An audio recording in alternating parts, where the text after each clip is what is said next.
Welcome to the You Learn, You Turn podcast. It's great to see everybody again. My illustrious co-host has changed the way she looks a little bit. I want to welcome Augie Ghilarducci to the podcast today. We've got some exciting stuff we want to talk about. Liz, who is normally here, is being our producer today, and there's a specific reason for that. One of the things I think everybody that comes to this podcast know that we're here to talk a lot about different things: behavioral health, mental health, substance use, but really to talk about this in a different light and talk about positive change and how we can change the face of this in our country. And that leads us in a lot of different directions. I think most people know at Youturn Health, we do a lot of work with commercial organizations. We do a lot of work in construction, a lot of work with veterans, but it's also led us down an interesting path that we've talked about a number of times on this podcast, and that is reentry.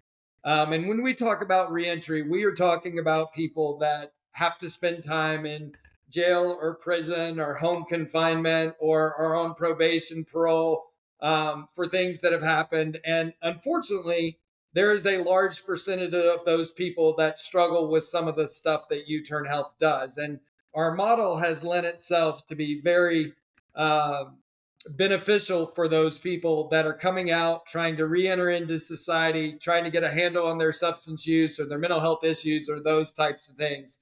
And so we've kind of become also a reentry company in the process.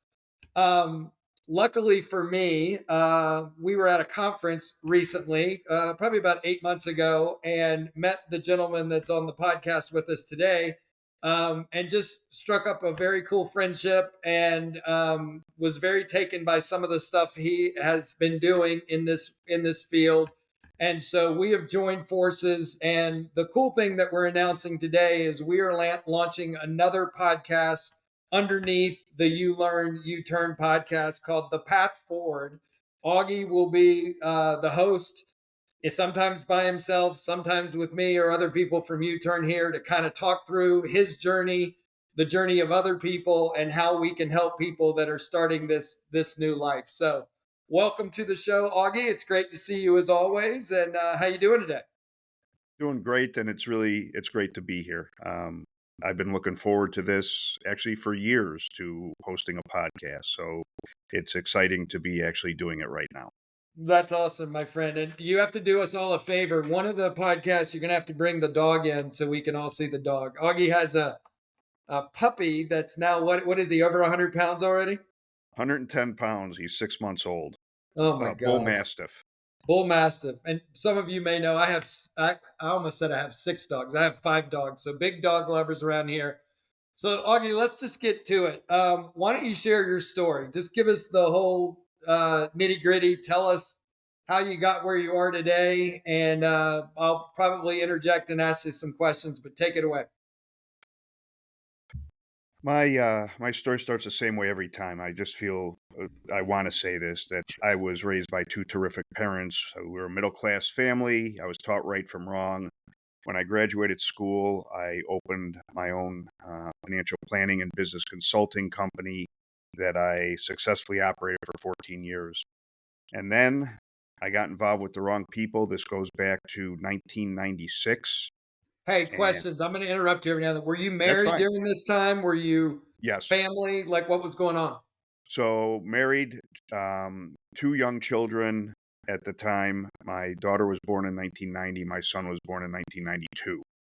And so, when I met this guy. I was introduced to him, and I got involved in some investment transactions that obviously didn't work out. And for that, I was the president of the company. I was out in front of everything, and I was prosecuted by the federal government in the Northern District of Illinois.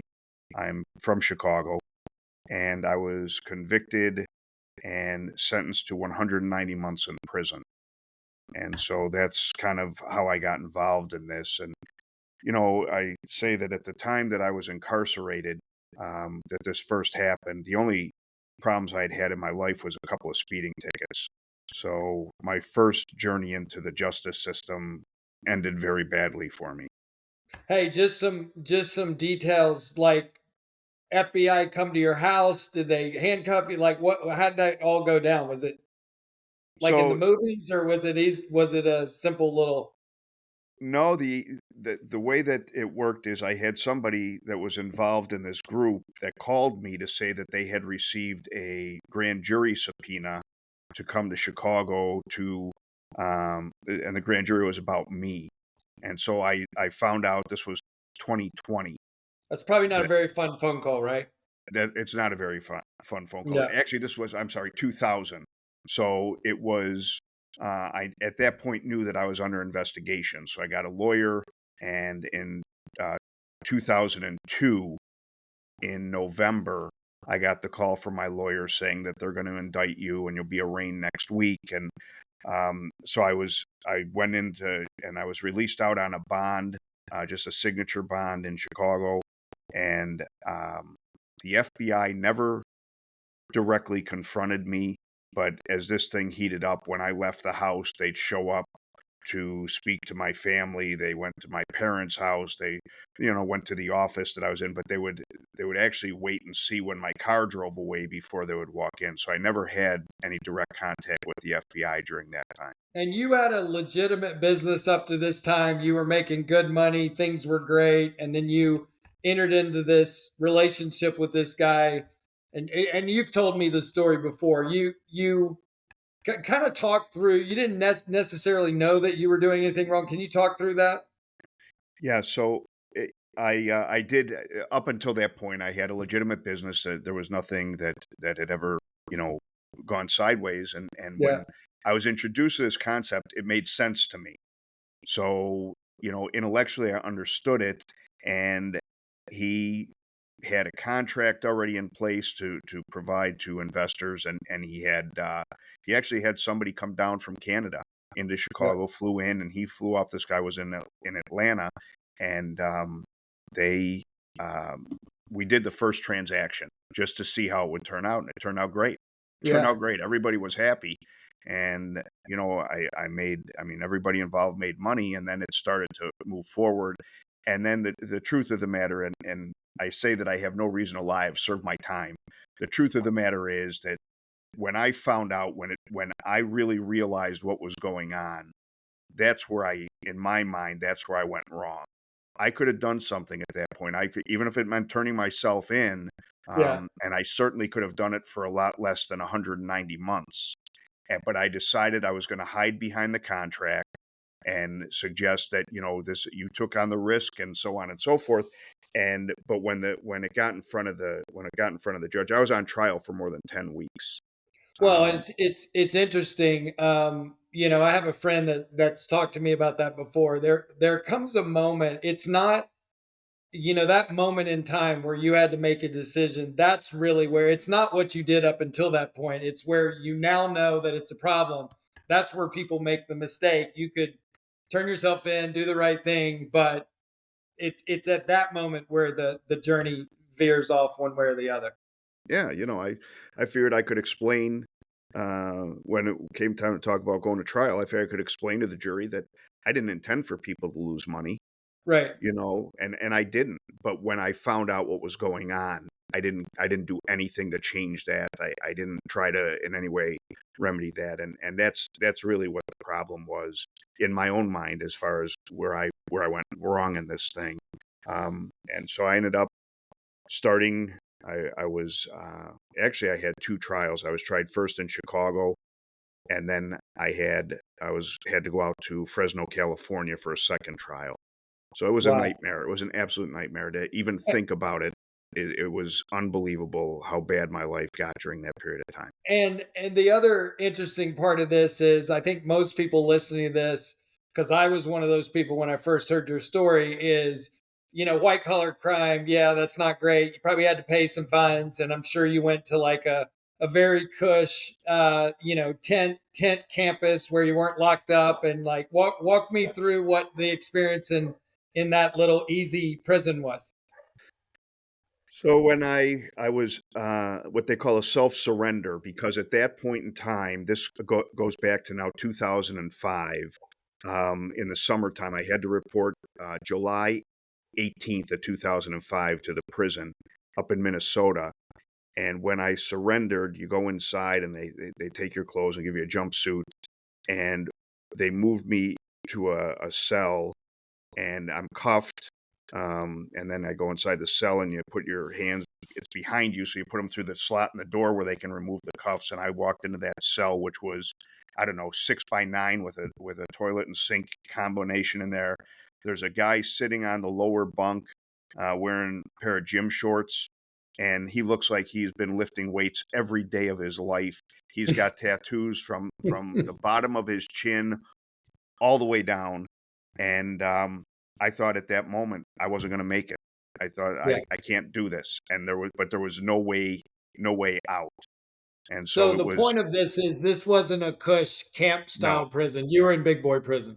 I was because, and that was because of the length of my sentence. So I didn't have any violence in my background, but anything over 10 years, you end up behind the double razor wire, and it becomes Wow. a, there's a lot more violence in those type of places. It was definitely a challenge to get started. Yeah, that was the part of your story that kind of floored me. I think most people listening to this just think, unless you've been there and done this, that when it's over a certain sentence, you go to big boy prison. So walk us through what that experience was like, and then we'll lead to what happens when you get out. So I will tell you, Hamilton, that part of the real tragedy of my behavior that landed me in prison.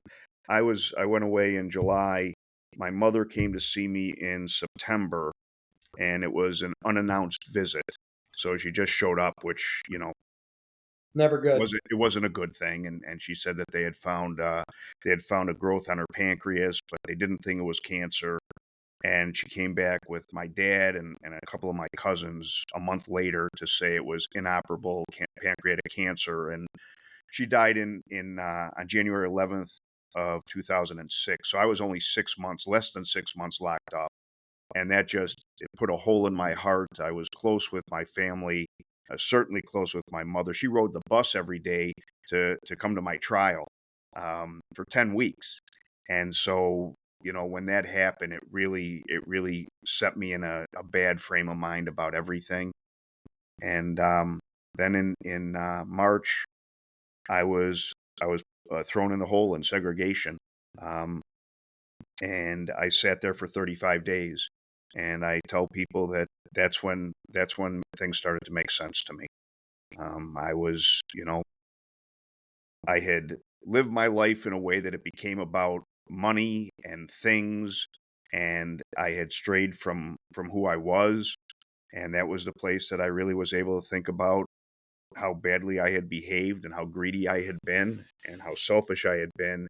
And so I came out of there, and I can say this with certainty. I came out of there determined that I was going to do something that I would, just stay involved. And I was there long enough at this point, probably 9 months, that I had seen there were a lot of men there that I was locked up with that, they struggled with um, reading, and they struggled with having any idea of what they wanted to do. They had been involved in whatever criminal conduct, but they really didn't know what they wanted their path to be.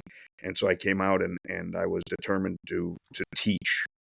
And I had never done it before, but I felt that I could. And so I started teaching courses, and I did that the whole 13 years that I ended up being locked up. And I would develop and teach courses to fellow inmates. So Augie, let me ask you a question, and I know that your dream is, and I know we're going to make this happen, is with some of the relationships we have with prisons and states and counties and all this stuff. We're going to try to make this. We're not going to try. We're going to make this available inside the walls. So there's hopefully going to be people listening to this that is right where you were, and it sounds like for the first 9 months, it was your mentality was really shitty, for lack of a better word. I would assume that you didn't have any hope. Like, what were you thinking at that point? What your life was going to be like when you got out? Like, and then follow up on that and talk to the people that may be hearing this that are in a similar situation. How do you give them hope? Like, just kind of walk us through that. So I have to say that in the beginning, it was just too much happening. I was having a hard time processing it. And that includes not only, being locked up to begin with, but then my mother dying and then being in segregation, and so there was too much going on. But Hamilton, I remember many days that I would, at the end of the day, when they recall the yard and I'm walking back from the education building or the gym or wherever I was, I remember many days thinking, this is never going to end. Yeah. Just complete hopelessness. Um, you know, at this point, I've done 5 years. I still have 8 to go. I've done 8 years. I still have 5 to go. And I just remember that feeling that this is never going to end. But I was speaking in the first person. I did learn how to do time. I did learn how to not watch the calendar. I did learn how to really take things based upon staying busy with something, so that the weeks seem to go by, and then all of a sudden a month and another month and so on and Yeah. so forth. Um, I tell people the story. I was working when I transferred after 4 years to Duluth, which was a prison camp. Right. And it's still incarceration. We still don't have our liberty, but it's not nearly at the level of violence, and it's not, it doesn't have the double razor wire. It's a chain link fence, a boys club for idiots. I mean, Yeah. every year a couple of people would jump the fence, and the marshals would catch them, and they'd end up with another 3 years on their sentence. But anyway, I was there, and I got a job in education like I had in the first place. And so there's a guy in the office, we're like 6 of us sitting in there, and he's going through this roster of everybody on the compound. And he looks at me after, I don't know, half hour after going through this whole thing. He looks at me and said, Augie, do you know you have the last out date on the compound? I mean, that everybody in that facility was going to go home before me. And it was, frustrating. I couldn't get involved in certain things because they go by your out date. My out date's too far. You got plenty of time to do this. And so, their hopelessness, certainly. I look at certain things in my life every day. I laid on that bunk at night wondering who's going to hire me, what kind of job will I have, how am I going to take care of my responsibilities. I thought the days of owning a home were over, that I would Yeah. never be able to get back to that point. Um, It's Travel. interesting. There is a lot of good comes from being in a place like that. I remember it's not anywhere close to this, but I remember when I was in rehab, I was in treatment, and I had taken one of the little um the shorter buses to the gym with everybody, and we were coming back from the gym, and it was pouring rain, and I was depressed, and I was away from my family. It was the most humbling experience in my life because before I went to rehab, I thought the world revolved around me. I thought that if I left my job, the company wouldn't do well, my family wouldn't do well without me, and it was just one of the smallest experiences I've ever had in my life. I realized that I was almost insignificant. Like my life was still, everybody was still functioning, my family was still going, my job was still working. And it was just, but from that became so much power because the only place from there you could go is up. It was very interesting. It's interesting that you say that. So Christmas, they didn't cancel Christmas just because I wasn't there, right? Right. And so life goes on, and that's one of especially having younger children, that's one of the things that, it's a bitter pill to swallow, because all of a sudden they're graduating high school, all of a sudden they're in college, all of a sudden they're graduating college, all of a sudden they've got their first jobs, and I'm still in there, waiting to get out. So, but I also think that for me, it was a place where I was able to really figure out who I am and what I'm about. Yeah. Agreed. And so for the people on the inside that are watching this, I will say that with absolute certainty, that prison doesn't define us unless we allow it to. It's just a chapter in a book, and there are so many opportunities, and there's so much awareness now of the need for people to have certain support for reentry, and to get on with their lives. And it can happen, it does happen. But there were days, like I'm sure many on the inside that are watching this, there are days that it just feels like this is it. My life is over, and Yeah. it isn't. I can assure you of that. That's awesome. Listen, I want to switch and talk about what happened after prison because I think that's really the coolest part of this. But before we do that, real quick, I think I went to a military school. I went to the Citadel in Charleston, South Carolina, and there's lots of rules and regulations. And my college experience was very different than most people's college experience. And when I tell stories about some of the fun times that we had, like stupid stuff, like we weren't allowed to have TVs, but we would smuggle in those little Watchmen TVs and all sit around and watch like General Hospital or something stupid like that. And it's so stupid, but that was the fun times. What's the craziest funny story you have about being in prison? And if you can't think of one off the top of your head, because you didn't know I was going to ask you that, is there anything that just we would all get a kick out of? Um, I don't know that I can point to any one story, but there were some guys that I was locked up with that, I mean, they were incredibly funny, and they were coming out of an addiction. And actually, a lot of guys at that time where I was located, which was Minnesota, so the center of the country near farming land and what have you, a lot of guys were there on meth cases.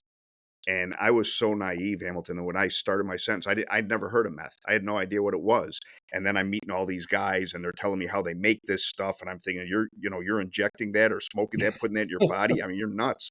Anyway, some of these guys were incredibly funny, some of the stories that they would be able to tell. And, I think I think what I learned is how to associate with other people in a very different way, right? Yeah, Because we're surrounded by different cultures, different religions, people from different parts of the country, different education levels, and one of the real benefits, if you could call it that, of being incarcerated for me is that I feel comfortable with any person, any group, yeah. because I feel that I can relate to them on some level, and that I think has helped me since I've been out. That I am not intimidated to be involved in a new group of people that I don't know anything about. I'm more apt to be able to get along with them.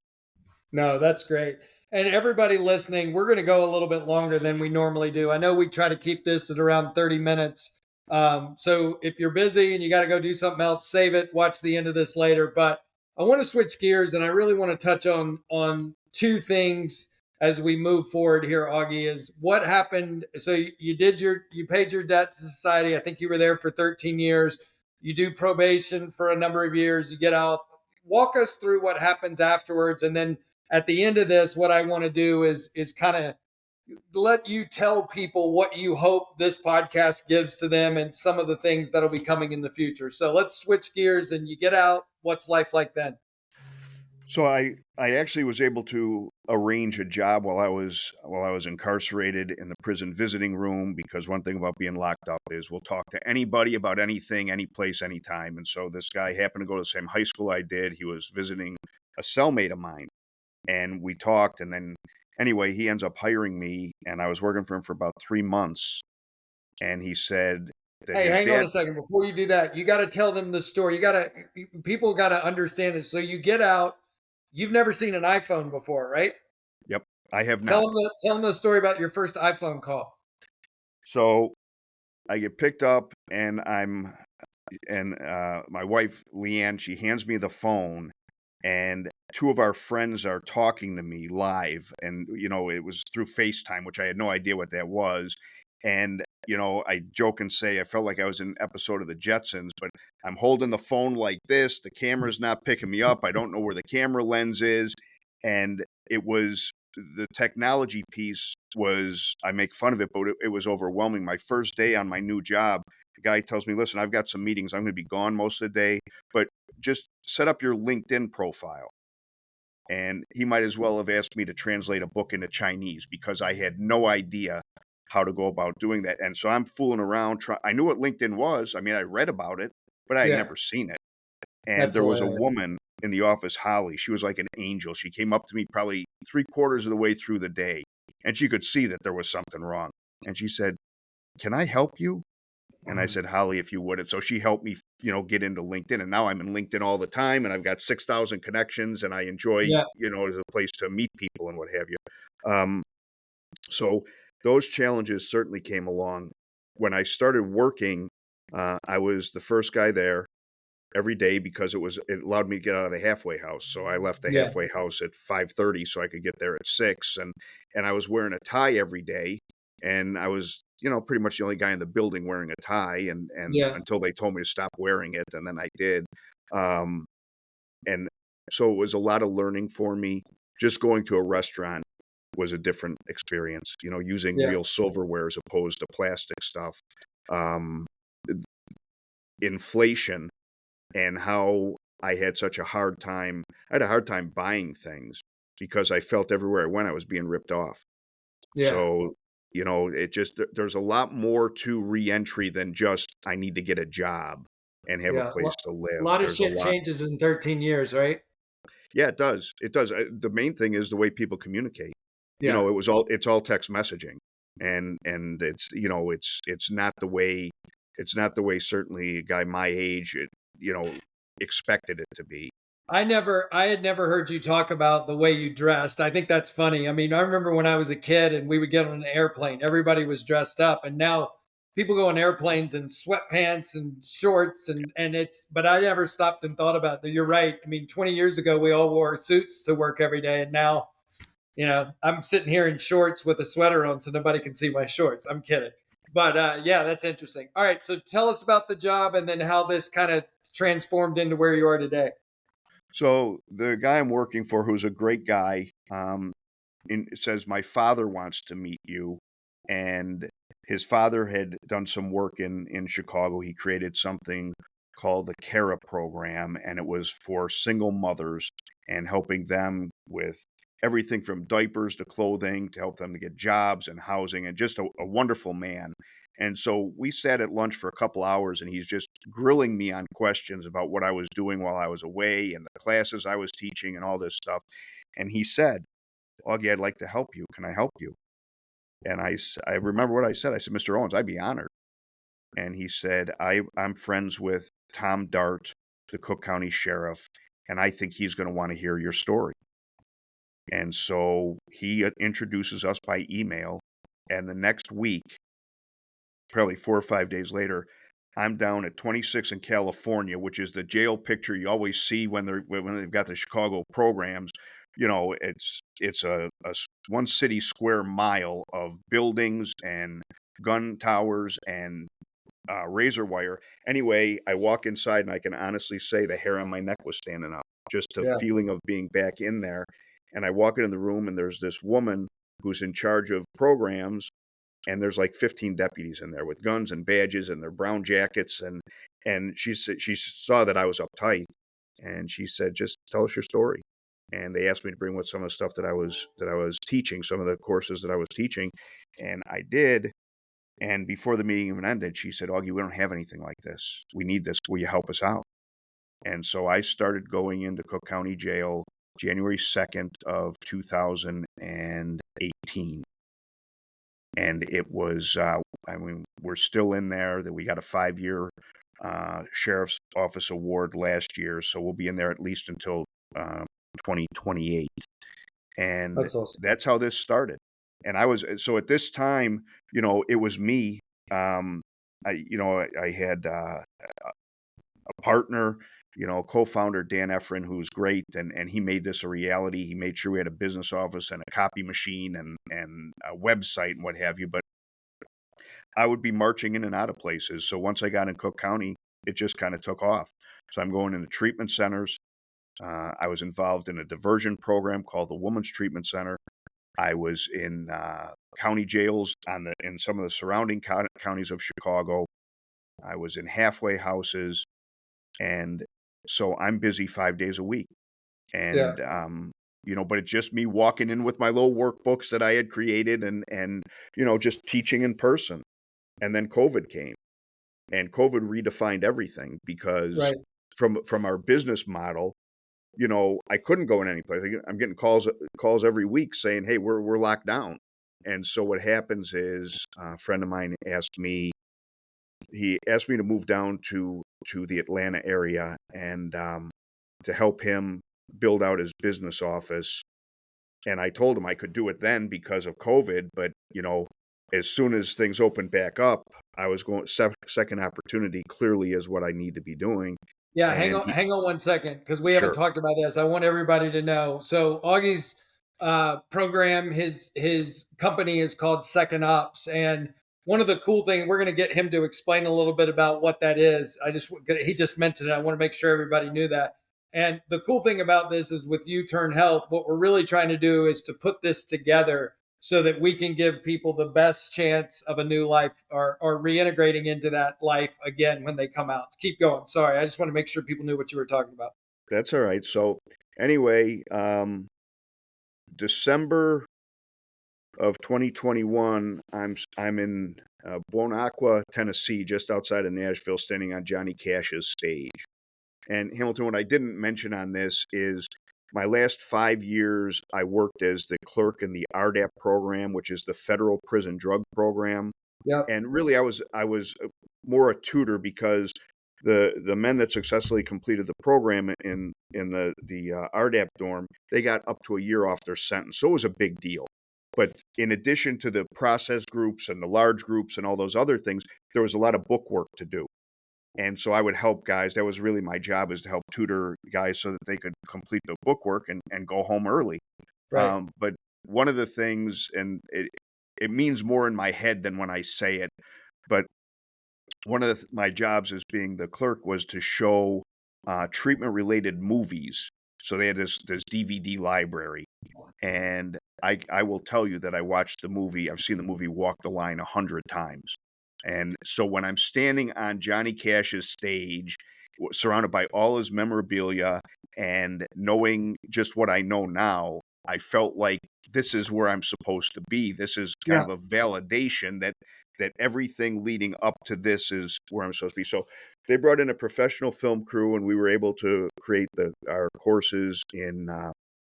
We have 5 courses at this time. We were able to create them so that they're available on tablets, on the outside for people that are in probation or in a diversion program. They're on smartphones, or they're available through a computer. So it changed everything. Then we were able to really, kind of get this into more places than other than me just walking in and out of places.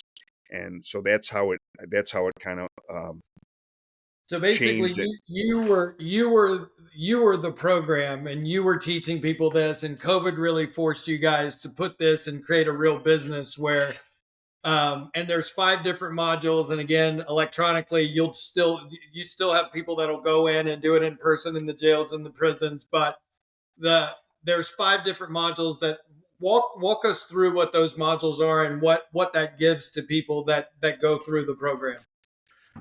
So the first course is called A Path Forward, whereas the podcast is The Path Forward. But Yep. that's really an employment readiness type module. Employment's certainly an important part of successful reentry, and we go through everything from developing your elevator pitch.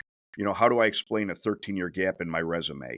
The Yeah. 14 most common interview questions, what a resume should look like. We go into communication skills, conflict resolution.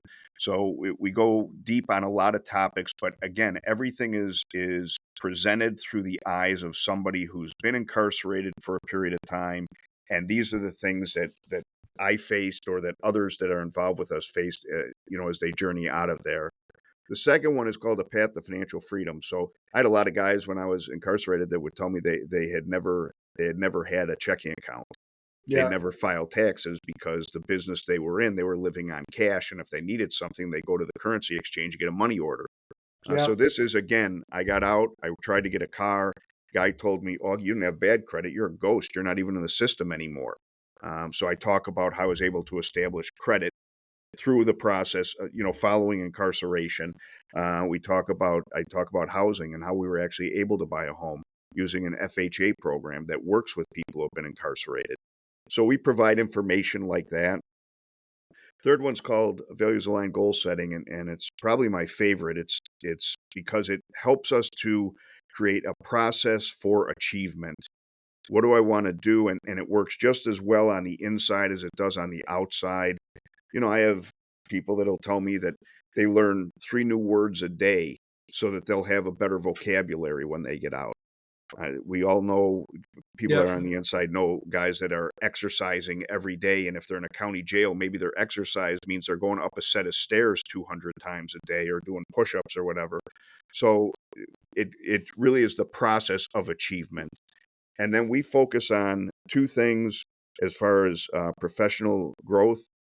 And one of them is called A Path to Advanced Skills. So there are so many programs that I was unaware of on the inside that I've learned about on the outside that, fully funded by the Department of Labor, that you can come out and you get into a welding program, you can get into a diesel mechanic program, you can get into, different machinist type groups, you can get involved in computer coding.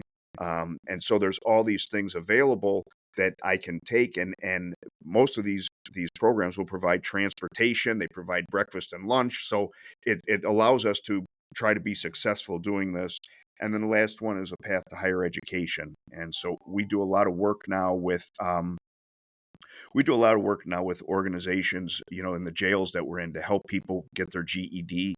Yeah. And I know when I was away, and this is something that still sticks with me. There are a lot of guys that were forced to take GED, and but there was no achievement attached to it. They just had to be in the classroom for 500 hours. And I would talk to these guys; they're friends of mine, and they would say, "I can get the same job without a GED than I can get with one." But what higher education shows us is there's all these great programs out there that we can take online that allow us to get really good jobs that pay well, that allow us Yeah. to have benefits and a 401k. And, you know, I say that to say that GED is essential. We have to have high school equivalency to be able to take those courses. So we work a lot with jails to help people to get on the right path to get their GED. They can start it on the inside, continue when they get out.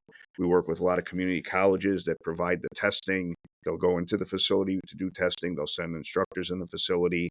And then we're aligned with a program that is high school equivalency preparation, so people can be practicing for the test while they're looking at a tablet sitting in a jail cell.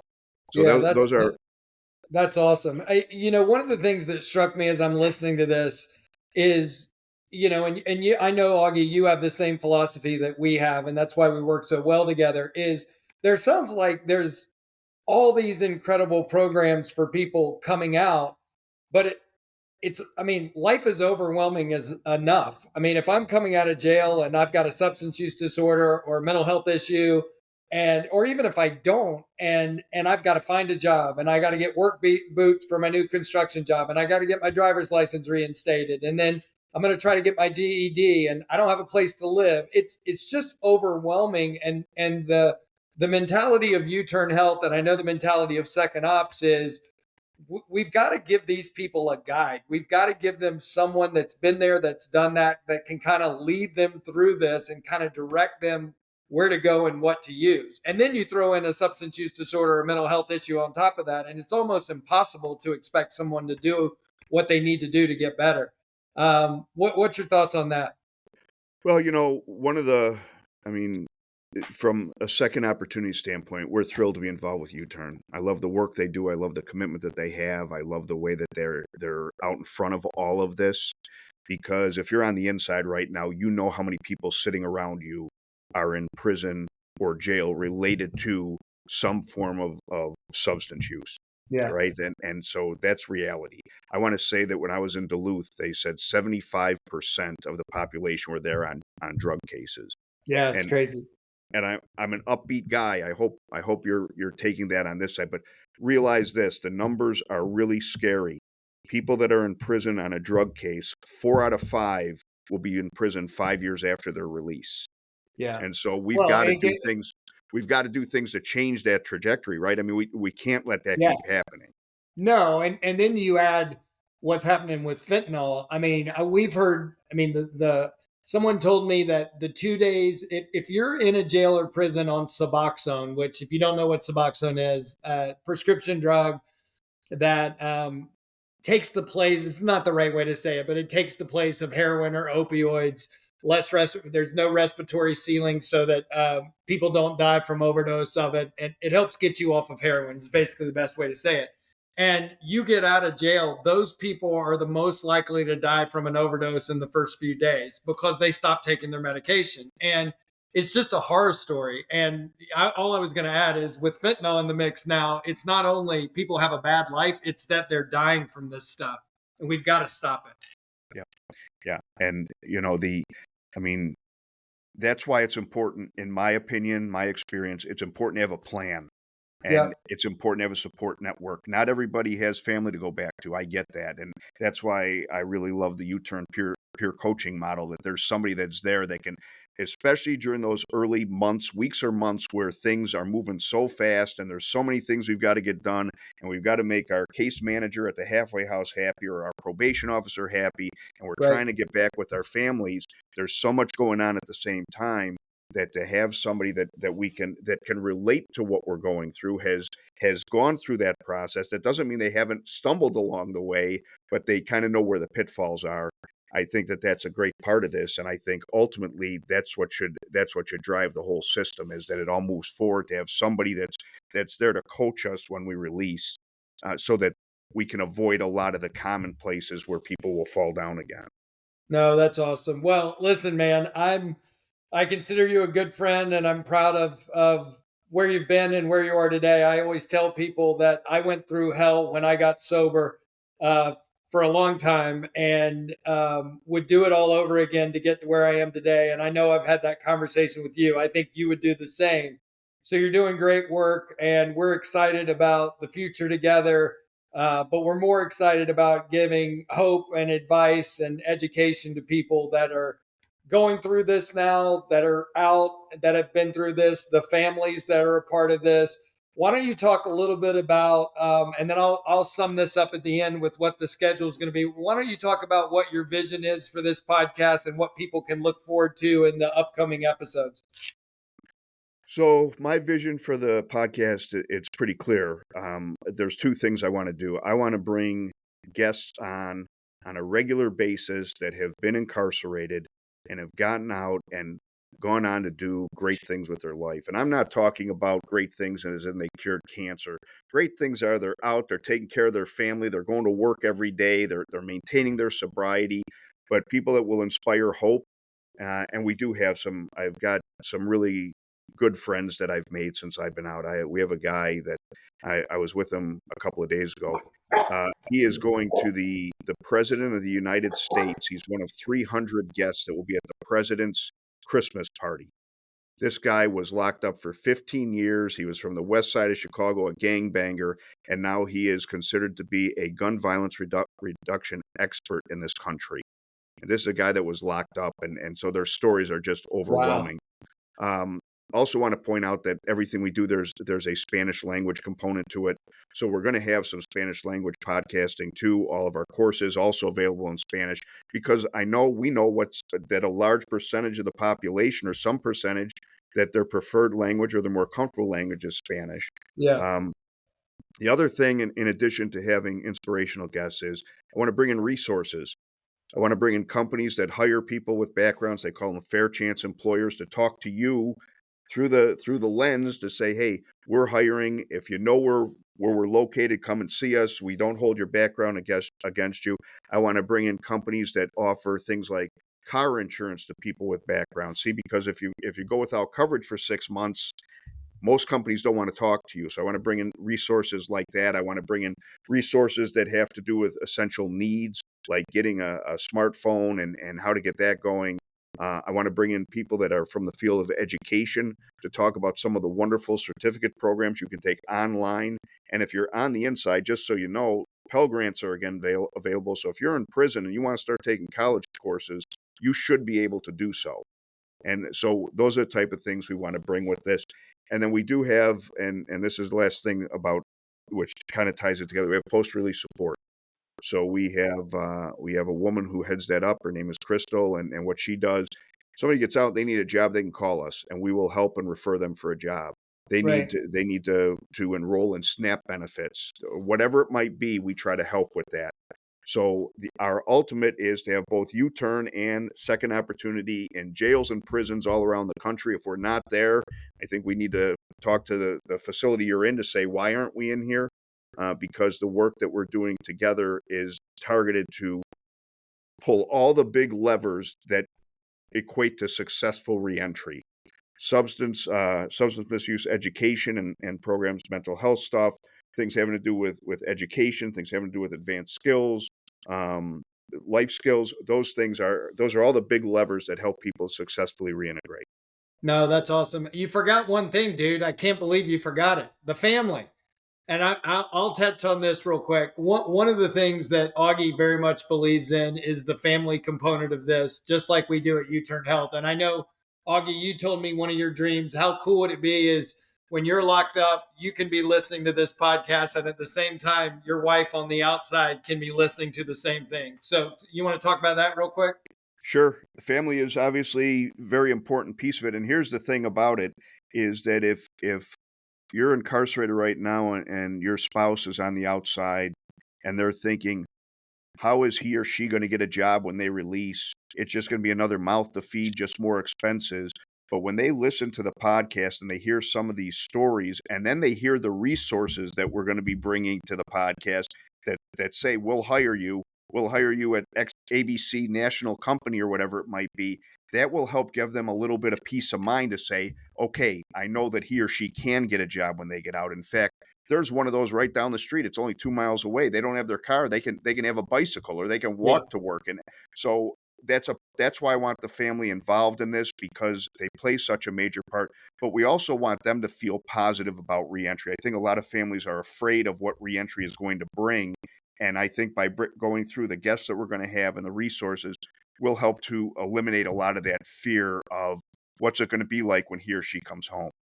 Yeah, that's awesome. And again, we have the same philosophy. When you're dealing with substance misuse, when you're dealing with mental health issues, when you get locked up, a lot of times the family, I mean, you may be sitting in jail or prison right now listening to this and being like, my family doesn't even talk to me. And what we found is a lot of times it's just education. I mean, when I got sober, my wife didn't have the first clue what an alcoholic was. She just knew that her life was in chaos because of me, and she didn't want any part of it anymore. And it took time, it took education to understand that this is the disease, and I could get through it. And the family is a really important part to this for us as well. So, Augie, this has been awesome. Much longer than we normally talk, but your story is riveting. And again, I consider you a great friend, and I'm proud of all the stuff that you're doing and we're doing together. And I'm excited for the future of the podcast together. Me too. And thanks for making this happen, because Of it was you that gave it the shove to get it over the top. No, that's great. So, give everybody a little bit of a schedule update. So, I think you know that every Thursday we have a new episode of You Learn, You Turn that will come out. We will continue to do that, and starting very soon, we're going to have the path forward underneath that will be coming out on Tuesdays. They're going to come out once every 2 weeks for the first couple of months, and then eventually we'll be doing one a week. So whether you like it or not, you're going to get to see double of us. So we appreciate it, guys. This has been the You Learn, You Turn podcast, and thanks for joining us, and we'll see you soon.